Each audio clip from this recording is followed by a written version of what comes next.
नमस्कार, आप देख रहे हैं न्यूज 24 में आपके साथ पूजा राठौर शर्मा। और देखिए, बड़ी खबर सामने आ रही है। तिरुपति मंदिर के प्रसाद में मिलावट से हड़कंप मच गया है। मंदिर के प्रसाद में जानवरों की चर्बी की मिलावट की गई।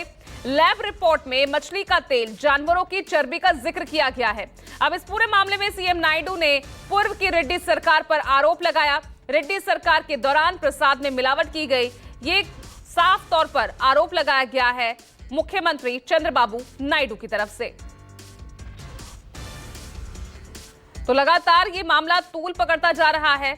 आपको बता दें कि तिरुपति मंदिर के प्रसाद में मिलावट की जाती है, उसमें जानवरों की चर्बी है, फिश ऑयल का इस्तेमाल किया जाता है, ये आरोप लगाए जा रहे हैं। बकायदा सैंपल्स भेजे गए थे और जो रिपोर्ट्स हैं वो भी सामने आ गई है, जिसमें मछली का तेल मिलने का खुलासा हुआ है। इसके अलावा जानवरों की चर्बी का इस्तेमाल होता है, इस बात की भी पुष्टि उस लैब रिपोर्ट में की गई है।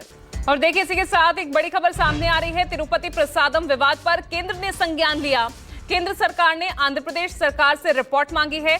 जेपी नड्डा ने सीएम चंद्रबाबू नायडू से इस बाबत बातचीत की है। स्वास्थ्य मंत्रालय ने रिपोर्ट भेजने के लिए कहा है और FSSAI मामले की जांच करेगा। जेपी नड्डा का बयान इस मामले को लेकर।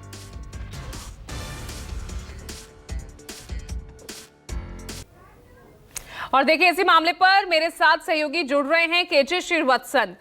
श्रीवत्सम, अब मामला काफी गंभीर हो चुका है क्योंकि केंद्र ने भी अब इस मामले का संज्ञान लिया है और बकायदा रिपोर्ट मांगी गई है।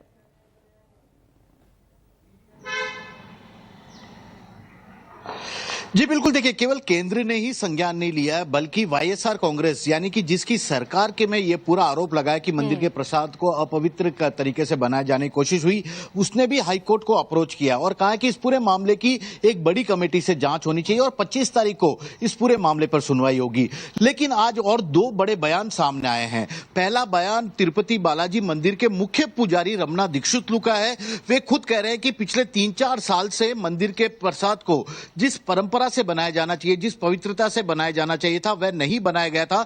और 3 साल पहले ही उन्होंने मंदिर के एग्जीक्यूटिव ऑफिसर, यानी कि सबसे बड़े अधिकारी हैं तिरुपति बालाजी मंदिर प्रशासन के, उन्हें भी बता दिया था कि इस तरह से घी भी शुद्ध नहीं है। बावजूद इसके कोई कार्रवाई नहीं हुई। इसके अलावा यह सवाल भी कई पुजारी अब उठाने लगे हैं कि 1,000 रुपए से किलो से कम कोई भी असली घी नहीं मिलता। लेकिन जिस कंपनी को साल 2020 में भगवान के प्रसाद बनाने के लिए घी खरीद का ठेका दिया गया था, उसने केवल 320 रुपए प्रति किलो की दर से यह घी सप्लाई कर दिया। यानी कि शुद्धता को लेकर जो टेंडर में उम्मीद की जा रही थी, शायद उस मानकों पर यह कंपनी खरी नहीं उतरी रही थी। तो ऐसे में उसकी भी जांच की मांग की जा रही है। हालांकि उसका चंद्रबाबू नायडू सरकार की तरफ से टेंडर कैंसिल कर दिया गया है, उसके खिलाफ उसको ब्लैकलिस्ट करने की भी बात की जा रही है। लेकिन आरोप प्रत्यारोप का दौर तेज हो गया है और बड़े स्तर पर इसकी जांच की मांग शुरू हो गई है। और जांच की मांग के साथ साथ एक और सभी हिंदू संगठन मांग करने लगे हैं कि मंदिर की पवित्रता बनाए रखने के लिए अब एक ऐसा बड़ा बोर्ड बनाया जाना चाहिए जो खास तौर पर इसी तरह का काम करे और मंदिरों की पवित्रता और गुणवत्ता को वह ध्यान रखे।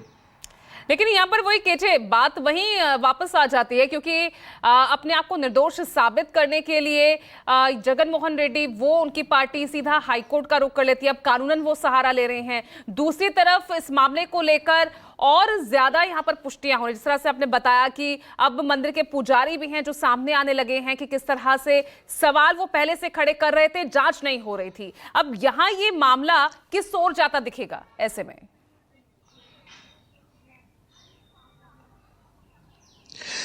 जी फिलहाल तो ये पूरा मामला राजनीतिक रंग लेता जा रहा है, ये बात तो तय हो गई है। लेकिन जब टेक्निकल रूप की बात की जाए तो यदि आप किसी भी घी या दूध की जांच करा लेंगे, चाहे आप और हम जो घर पे यूज करते हैं उसकी भी जांच करा लेंगे, तो उसमें भी फैट मिलेगा, उसमें भी इस तरह के कुछ इंग्रेडिएंट मिलेंगे क्योंकि वह पशुओं से आने वाला दूध और घी है। तो ऐसे में वहां पर यह चीज होगी। लेकिन इस वक्त चंद्रबाबू नायडू ने यह मुद्दा क्यों उठाया अचानक से, यह सबसे बड़ा सवाल है। और तिरुपति बालाजी मंदिर का ही मुद्दा उठा के वे जगन मोहन रेड्डी की पूर्ववर्ती सरकार को क्यों घेरने की कोशिश में है, यह उससे भी बड़ा सवाल है। हालांकि चंद्रबाबू नायडू और जगन मोहन रेड्डी की राजनीतिक प्रतिद्वंदता जग जाहिर गंभीर है।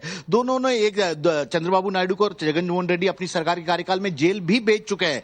तो ऐसे में अब सरकार बदल गई है, चंद्रबाबू नायडू सीएम है और उन्होंने एक इस बड़े मुद्दे को जगनमोहन रेड्डी और उनकी पार्टी के खिलाफ छोड़ दिया है, जिसका असर न केवल आंध्र प्रदेश में हो रहा है बल्कि पूरे देश से एक बड़ी आवाज भी आने लगी है। तिरुपति बालाजी मंदिर की, जो कि करोड़ों लोगों की आस्था से जुड़ा है, 10 करोड़ लड्डू बनाए जाते हैं हर साल और सरकार को करीब 500 करोड़ से भी ज्यादा, मंदिर प्रशासन को 500 करोड़ रुपए की ठीक है। अब लड्डू बिक्री मामला से तो राजनीति से जुड़ा हुआ है, वो तो साफ तौर पर दिख रहा है, लेकिन मंशा क्या हो सकती है, क्योंकि अब केंद्र ने भी इस मामले में दखल दे दिया है, रिपोर्ट मांग ली गई है इस पूरे मामले को लेकर। बहुत बहुत शुक्रिया आपका केजे, इस तमाम जानकारी के लिए। छोटा सा ब्रेक ले रहे हैं, खबरें लगातार